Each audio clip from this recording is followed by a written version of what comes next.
નમસ્તે દર્શક મિત્રો, 1 કિલો કેરીનું ખાટું અથાણું એટલે કે મેથીયું અથાણું બનાવવા માટે મસાલો કેવી રીતે બનાવવો તેની રીત આજે આપણે જોઈશું.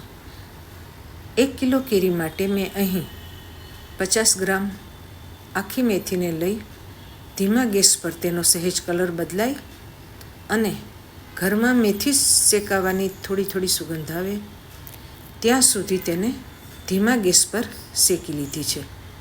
ત્યારબાદ આપણે જે વાસણની અંદર મસાલાનો વઘાર કરવો હોય તેમાં મેથીને લઈ લો.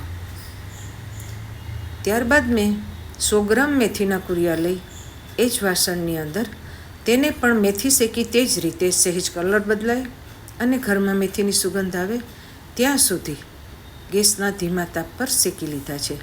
મીઠું મેં અહીં આખું મીઠું લીધું છે, તેને મિક્સરના જારમાં થોડું રફલી ક્રશ કરી લીધું છે. આપણા મેથીના કુરિયા, આખી મેથી બંને ઠંડા થઈ ગયા હોવાથી તેને પણ થોડા રફલી ક્રશ કરી લો. તે વાસણમાં આપણે જે મીઠું ક્રશ કરીને રાખેલું તેને ઉમેરી દો. ત્રણેય વસ્તુ બરાબર મિક્સ થઈ જાય ત્યારબાદ તેમાં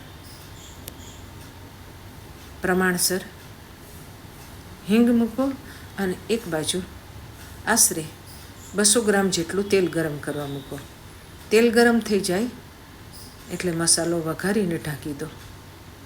મસાલો ઠંડો થઈ જાય ત્યારબાદ તેમાં 100 ગ્રામ કાશ્મીરી લાલ મરચું નાખી મસાલાને મિક્સ કરી લો.